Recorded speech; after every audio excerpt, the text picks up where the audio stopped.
That's what it sounded like as the Kingston Israeli folk dancers performed a show outside City Hall last week.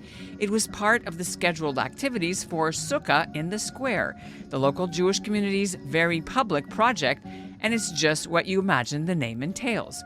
On October 7th, Kingston's Jewish Council erected a large blue and white fabric sukkah right in the most iconic spot in the city, Springer Market Square.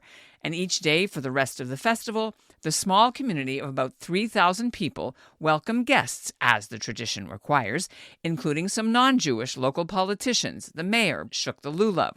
There were church leaders and lots of curious tourists, including a family visiting from South Korea who'd never seen a sukkah before, or the Muslim family from Ottawa who asked, "Aren't there Jews in Ottawa?" Even some visiting Israelis turned up, and funnily enough, it turns out they come from the very spot in Israel where the etrog was grown. Now, the idea of putting a noticeably Jewish event and structure up for a week in the popular tourist spot certainly came with some anxiety, what with the climate of anti-Semitism on campus and in the streets of Kingston these last 2 years. Indeed, organizers paid thousands of dollars to hire private security at night when the site was closed, but even that didn't prevent some problems. There was a break-in and robbery one night. Another night there was some vandalism and theft of one of the large artistic canvases painted by local Holocaust educator Hadassah Danit O'Reilly, although that incident had a happy ending, as you'll hear.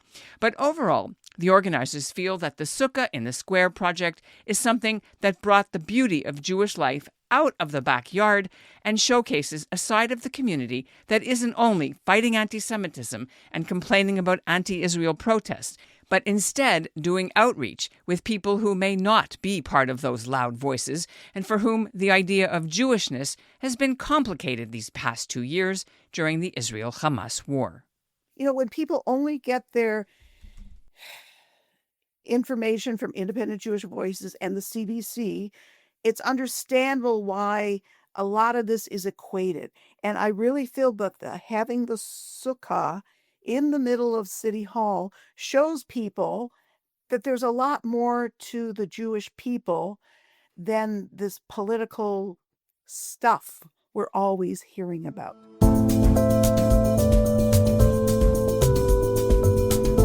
I'm Ellen Besner, and this is what Jewish Canada sounds like for Friday, October 17th, 2025.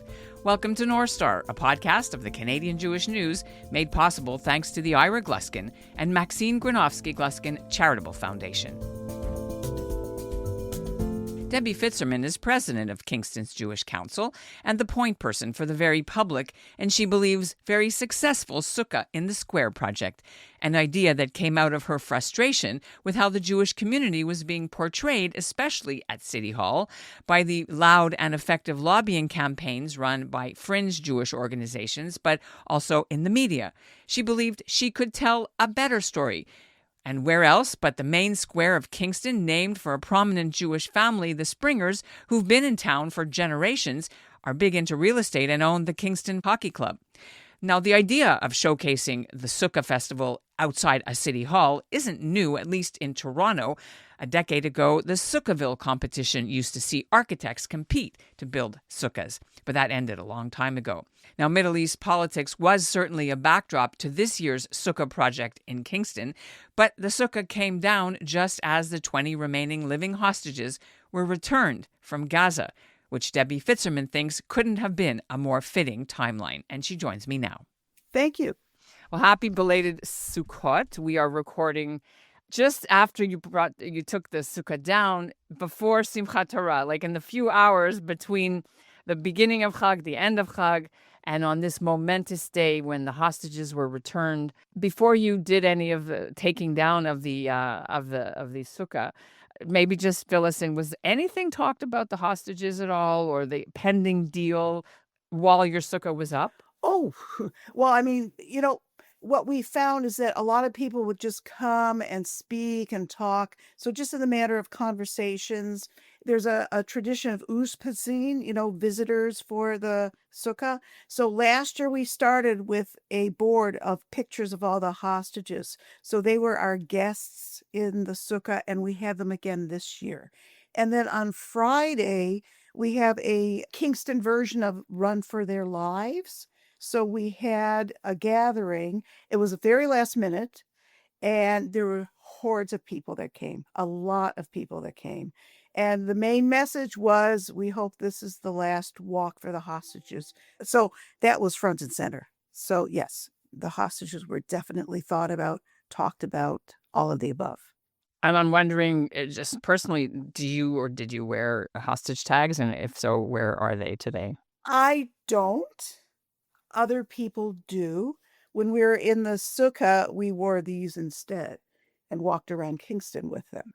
Tell us, it's a white T-shirt with a Canadian flag, and A Mogan David. tell me about what you did with them and what purpose they serve.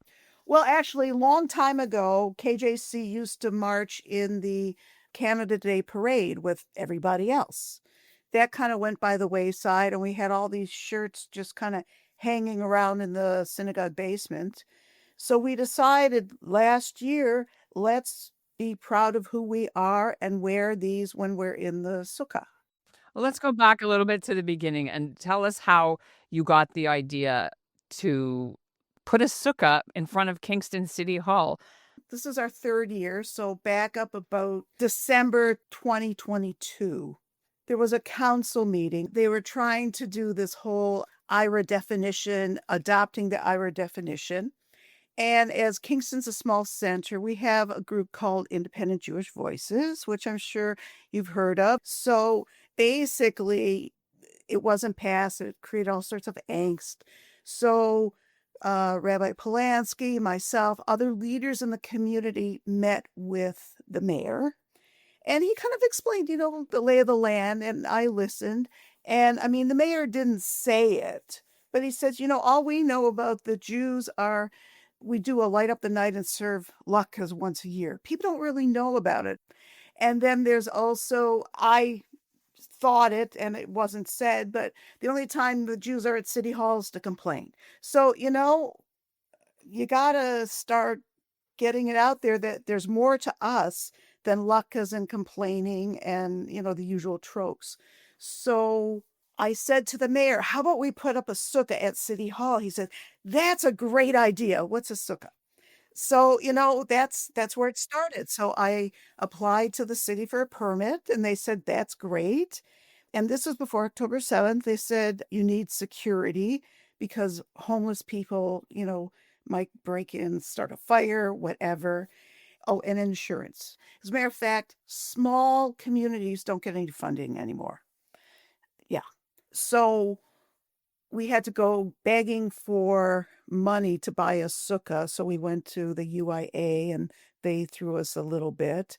So, and then we put it up and had programming. We had Mazan Canada, we had Ally Voices for Israel, we had different music, we had all sorts of things.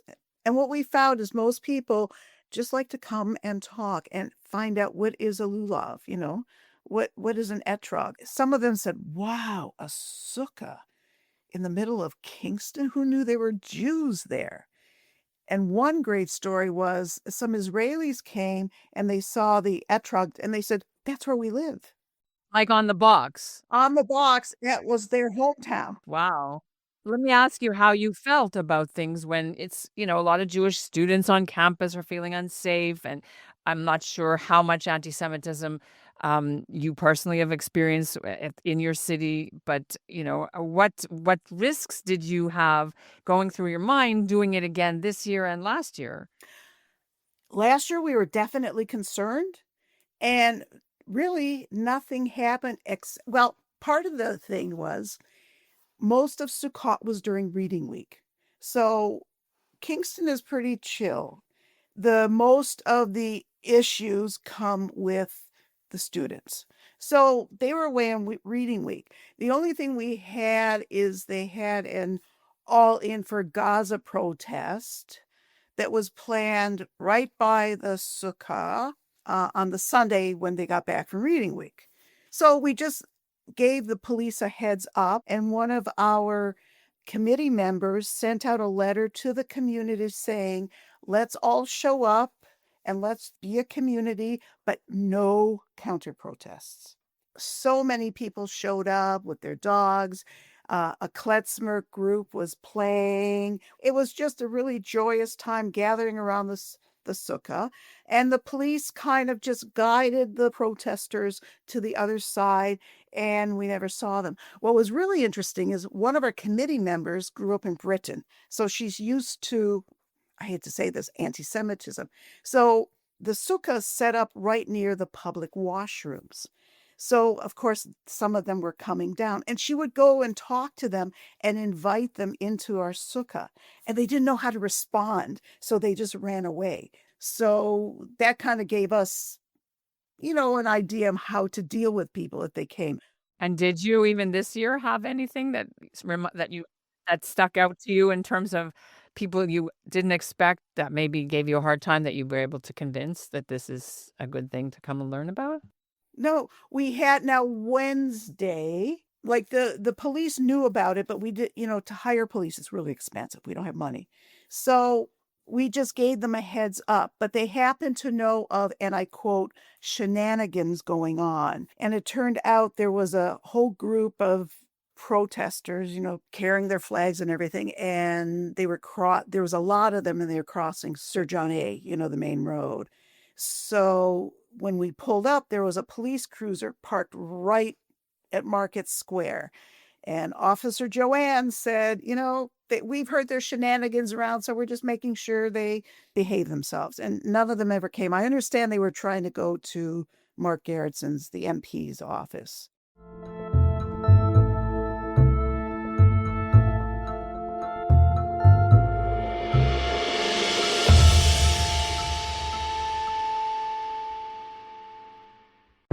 Ever since October 7th, 2023, Muslim and Jewish communities in Canada have been torn apart.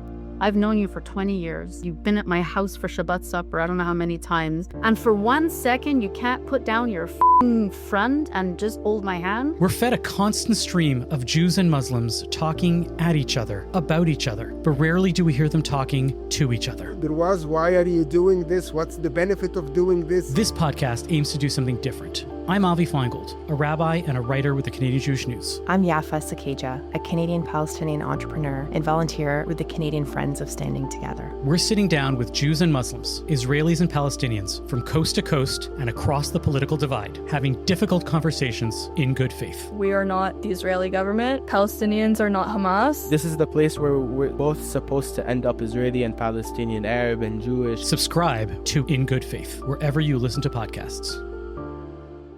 But you did have some problems this year. I read your report. Yeah. Some break-ins, some vandalism. Tell us about that. Well, the break-ins, I truly believe the first year we had a break-in, it was a homeless guy. And we believe this time it was probably also someone homeless because they stole a wagon that was filled with stuff along with all the food. Never did any damage. So, you know what? They needed the food. Fine. But what about some of the artwork, the beautiful artwork? Was that taken too? Yes. Now that was really disturbing. Thank goodness Officer Joanne happened to see it in a dumpster as she was driving up. You saw some of the pictures. They're like 6-7 feet tall. Like they're big things. So it's funny that they only took one. They didn't deface it. And the more I think about it and talking to my sons who were once young, stupid kids, Thursday night, the kids finished their midterms. So they were having, there's pubs all around Market Square. My guess is it was some stupid drunk kids that took it down because they thought it was cool and threw it in a dumpster. What was it they're painting? It was the one with the little houses, the shtetl one. There's amazing things that people have come, not just local people. You mentioned Israelis who are tourists, but other people that you have encountered that you want us to hear about.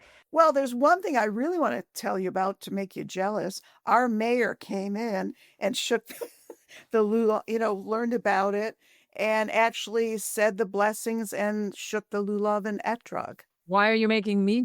Because our mayor in Toronto. You have Olivia Chow. Yeah, Olivia Chow. Yeah, I don't know if she's been to the Sukkah, but she's definitely come to recently the October 7th memorial. That was has she? Okay. This year, the first So time. Yeah, but yeah, I I'm stand not corrected. defending or not. I love that your mayor came. What did you say to him? What did he say to you? Well, well, first of all, the first thing, I mean, I guess the one thing about being in a small town is he walks in and says, "Hi, Debbie," so that was kind of nice. And he says, "This is great. This looks great." He's aware of it because he's come every year, at least for the last year. Last year we had a dignitary day. This year we just invited the dignitaries to come as they could, because it's a strange week, with the long weekend and everything like that. Who came far? We had some people come from Belleville.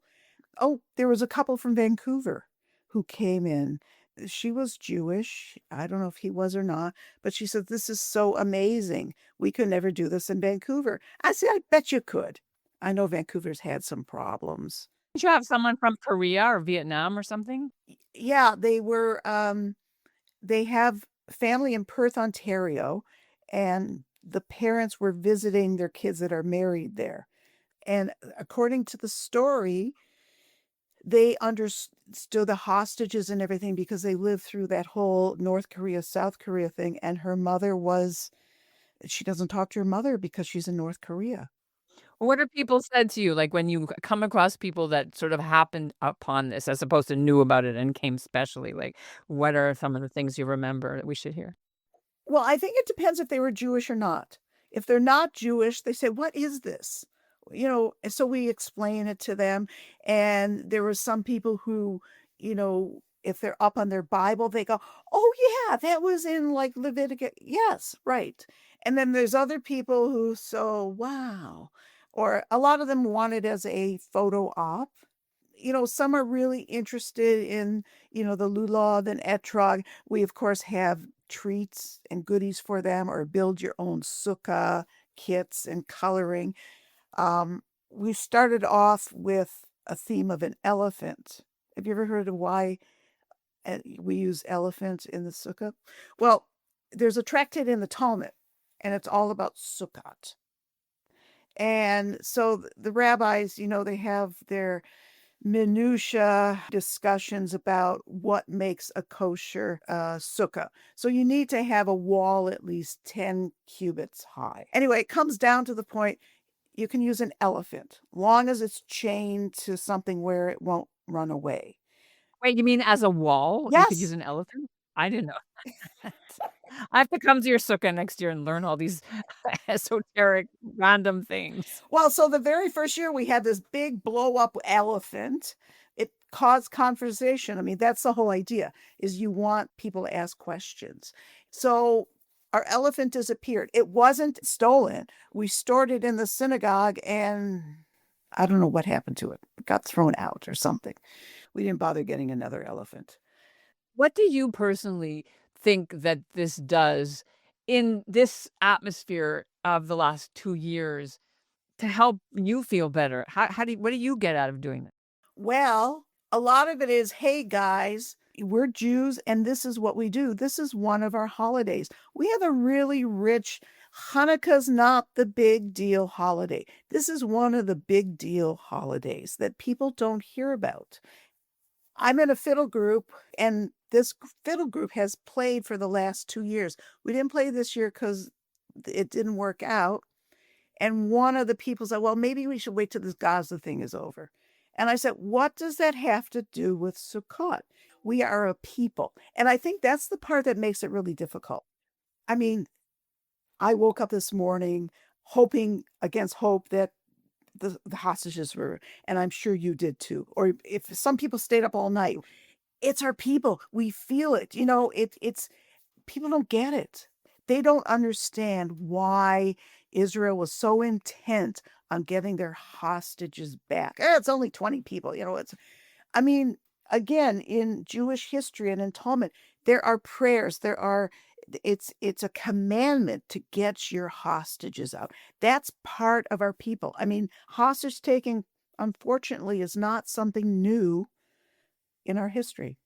Right, but you said you tried to make the sukkah in the square above or beside politics. You can't really get out of politics because the whole context is politics, but you tried to have it anyway, right? And did you succeed, do you think? Yes, we did. The only thing we had was I mean, we had the Run for Their Lives. We had it also last year, people gathering. But the only thing we had them as the Ushpasim, in the corner.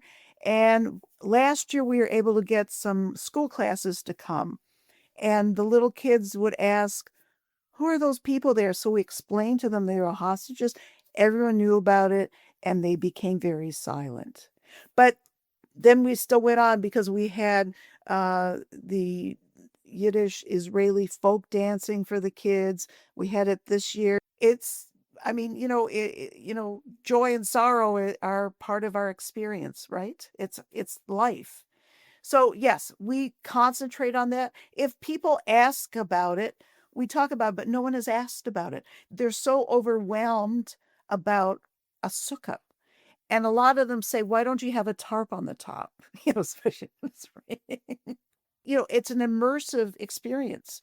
And there's just too much to take in that people don't get into the politics because they're learning something that they just didn't know.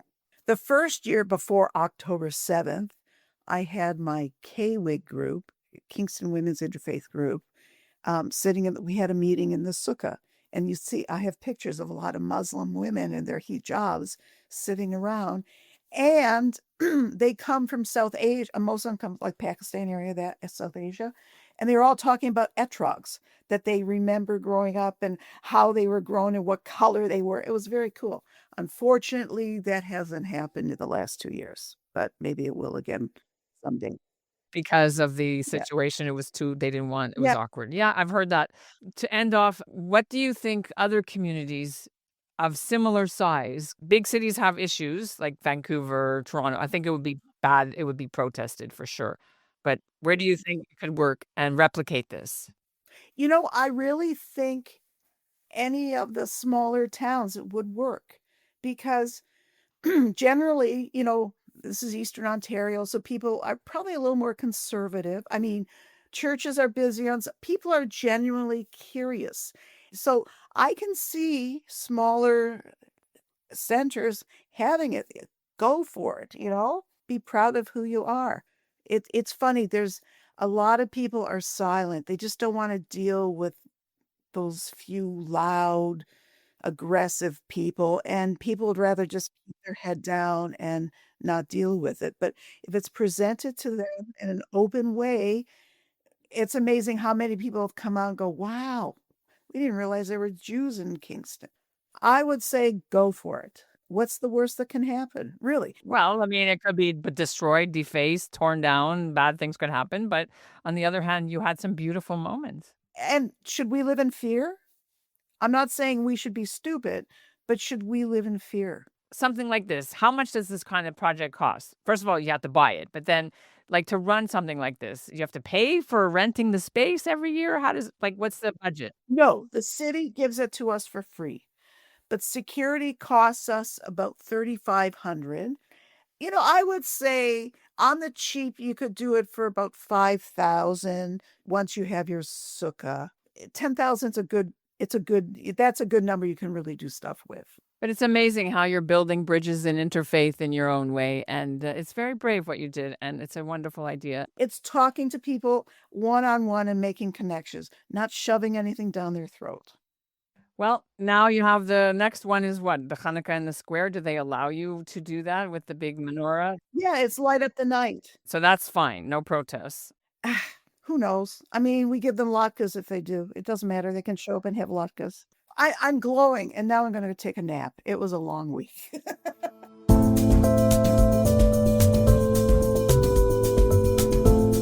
And that's what Jewish Canada sounds like for this episode of North Star, made possible thanks to the generous support of the Ira Gluskin and Maxine Gronowski-Gluskin Charitable Foundation.